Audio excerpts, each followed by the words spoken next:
Oke, Assalamualaikum warahmatullahi wabarakatuh. Saya Syarif Rajakan, NIM 24662019. Program Studi Pendidikan Teknologi Informasi. Izinkan saya mempresentasikan mata kuliah Psikologi Pendidikan dalam memahami teori belajar. Adapun tujuan dan pendahuluan materi ini memahami teori belajar sosial yang mana digunakan dalam pembelajaran. Nah, pentingnya teori belajar memahami pengembangan sosial yaitu salah satunya yang mana ini untuk membentuk fondasi pendidikan yang efektif dan memahami bagaimana individu berkembang dalam konteks sosial yang berbeda di setiap sekolah-sekolah. Nah, ini memberikan wawasan tentang proses pembelajaran. Tujuan dari pentingnya teori pembelajaran yaitu mengenal teori behavioristik, kognitif, humanistik, dan sosial, serta penerapannya dalam pendidikan dan pengembangan sosial. Pengetahuan ini sangat krusial dan untuk pendidik atau seorang guru atau dosen dan lain-lain. Dan manfaat pembelajaran teori yang mana ini memberikan manfaat besar dalam menciptakan strategi pembelajaran efektif, memahami perilaku sosial atau siswa, dan meningkatkan kemampuan mendidik serta interaksi sosial yang lebih baik. Nah, selanjutnya adapun teori yang kita bahas di sini yaitu teori behavioristik dan pembelajaran. Dasar dan penerapan teori. Dasar dan penerapan teori behavioristik penerapannya dalam pembelajaran yaitu dalam definisi dan tokoh menjelaskan yang mana tokoh utama seperti Skinner dan Pavlov menjelaskan bagaimana stimulasi dan respon membentuk pola belajar dan kebiasaan individu. Nah, ini menciptakan sebuah kebiasaan individu seorang siswa atau mahasiswa. Prinsip utama dalam behavioristik itu adalah penguatan positif, hukuman, dan stimulasi respons. Prinsip ini digunakan untuk memodifikasi perilaku, mengajar norma sosial, dan meningkatkan hasil belajar di lingkungan pendidikan atau sekolah ataupun sosial. Adapun contoh penerapan dalam dasar teori behavioristik itu adalah penguatan positif. Misalnya, memberikan pujian atau hadiah untuk seorang siswa yang berperilaku baik guna meningkatkan motivasi dan keterlibatan dalam belajar.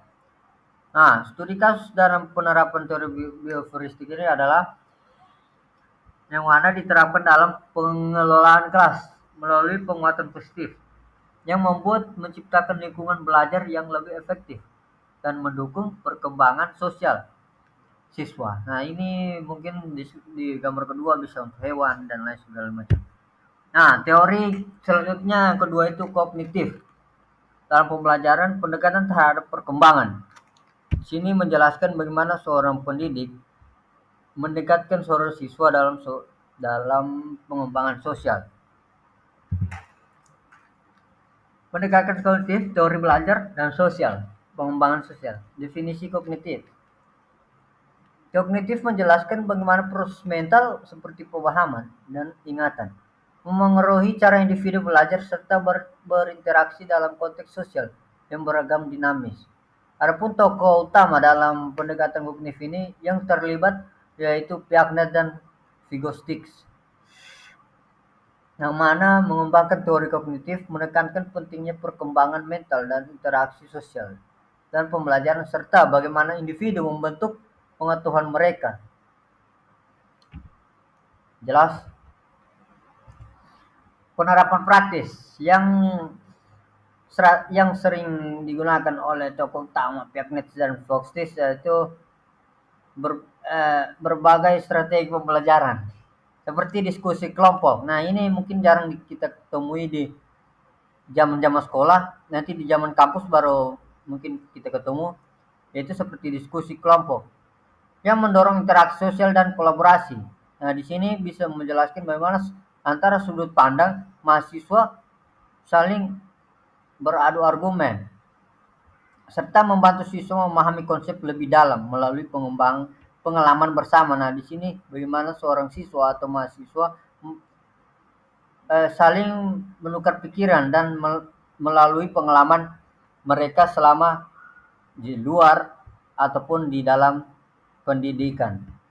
Dosen pun begitu. Nah, tokoh utama kognitif itu yang tadi saya jelaskan yaitu Piaget dan Vygotsky adalah tokoh terkemuka dalam teori kognitif. Kontribusi mereka pada pemahaman proses pembelajaran ini dan perkembangan sosial melalui pendekatan yang berbeda namun saling melengkapi. Nah, lanjut, teori humanistik dalam pembelajaran fokus pada pengembangan individu. Nah, yang mana di sini menekankan pendekatan humanistik ini fokusnya pada pengembangan individu. Teori menekankan pentingnya aktualisasi diri dan pengembangan potensi individu dan dalam konteks pendidikan dan sosial.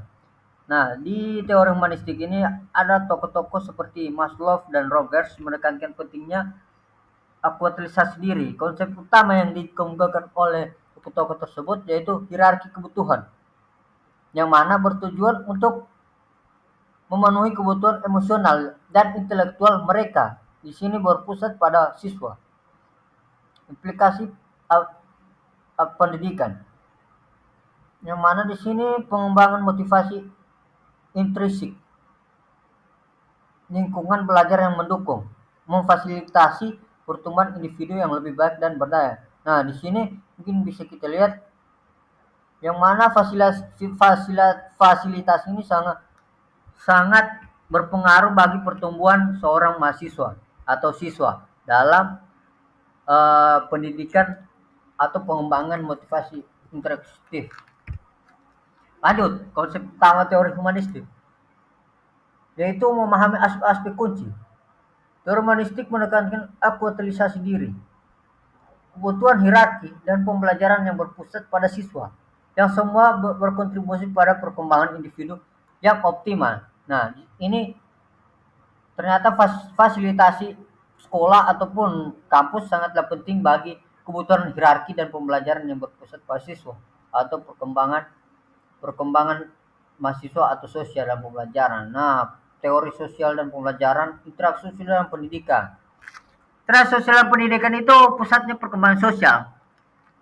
Adapun definisi dan tokoh yang mana menjelaskan interaksi sosial merujuk pada proses komunikasi dan hubungan antara individu. Tokoh yang seperti Bandura menekankan pentingnya konteks sosial dan pembelajaran dan pengembangan individu secara keseluruhan. Di sini konsep utamanya yang mana menunjukkan bagaimana individu belajar dari mengamati perilaku orang lain. Nah, ini mungkin bisa kita katakan observasional. Ini menciptakan lingkungan pembelajaran berbasis contoh yang dapat meningkatkan keterampilan sosial dan akademis, yang mana siswa diutamakan untuk belajar observasional ataupun pembelajaran atau pengajar agar mengetahui dan mengamati perilaku orang lain. Penerapan praktis dalam konteks pendidikan, penerapan teori sosial dapat dilihat pada program mentoring. Program ini berhubungan siswa dengan mentor dan pengembangan keterampilan. Nah, yang mana ini pengalaman langsung dan interaksi yang positif. Next, penerapan teori sosial. Di sini ada dua gambar yang mana menjelaskan. Yang pertama itu menggunakan melalui observasi, dan yang gambar kedua modeling. Yang mana dua metode ini sangat penting memungkinkan individu memahami perilaku dan norma sosial. Teori Bandura menekankan pengaruh lingkungan dalam membangun self-efficacy. Next. Adapun kesimpulan dan refleksi, kita di sini merefleksi setiap teori-teori yang telah saya jelaskan tadi dalam rangkuman teori belajar. Nah, ringkasan teori dan aplikasinya, interaksi dan penerapan wawasan.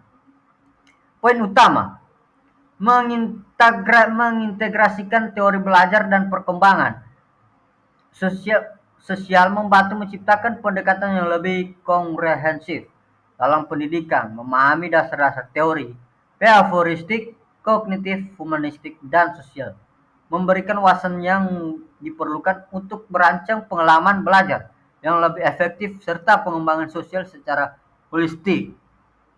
Poin-poin utama ini sangat penting bagi seorang pendidik ataupun siswa dalam konteks pembelajaran ataupun penerapan wawasan. Nah, penerapan dalam praktik. Nah, di sini ada praktik yang sering yang tadi saya jelaskan ringkasannya, pentingnya penerapan wawasan dan dari berbagai teori dalam konteks nyata tidak dapat diabaikan, yang mana ini saling berkaitan atau menggabungkan strategi dari setiap teori pendidik dapat merangkas motivasi seorang siswa, memperkuat pemahaman dan mendukung perkembangan sosial siswa, menciptakan lingkungan belajar yang lebih inklusif dan responsif, atau lebih lebih anunya ke fasilitas pembelajaran lebih bagus, yang mana itu bisa melakukan perkembangan seorang siswa.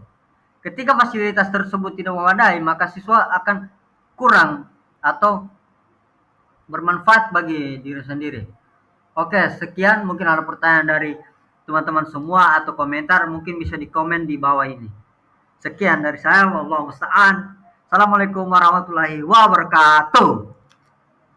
Sudah 11 menit.